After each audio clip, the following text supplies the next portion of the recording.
Let me hop out the muff, Porsche, I don't want it if that air don't sit like a horse. I be ballin' on this, got me feeling like sports. E fala galera do YouTube, beleza? Caetano Game aqui. Bom galera, no vídeo de hoje trago aqui pra vocês a V2 da minha skin. Você deve estar se perguntando como assim, Caetano, V2 da sua skin, cara. Galera, a minha skin antes, a V1 era com o S na frente, agora é o negocinho aqui do Pac-Man. Sim, mano, vai ter essa é a V2 da minha skin, vai ter a V3 e etc.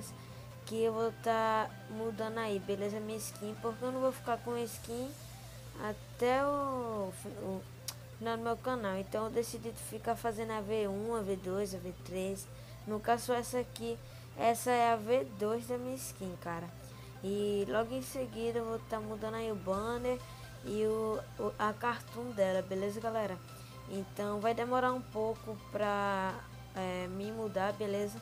Mas não se preocupe que eu vou mudar.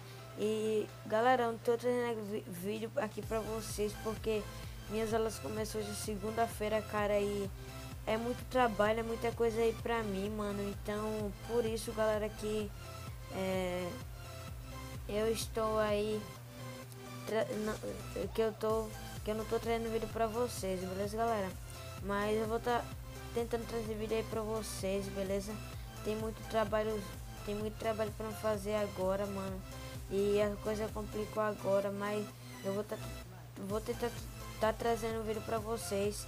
Se eu não estiver trazendo, vocês já sabem o que é. Mas é isso aí, mano. Eu vim aqui só pra falar isso aqui a vocês, belezinha, galera? Se gostou aí da V2 da minha skin, já sabe, já deixa aquele like. Se inscreve no canal se não for inscrito, belezinha? Adiciona os favoritos aí que ajuda mais ainda. E compartilha isso aí com seus amigos, com sua família, com todo mundo aí, belezinha? Mas é isso aí, galera. O vídeo vai ficando por aqui, belezinha? Se inscreve no canal, eu já falei, se não for inscrito, deixa o like. E é isso aí, galera. Valeu, falou e fui, tchau! Show you how to love it.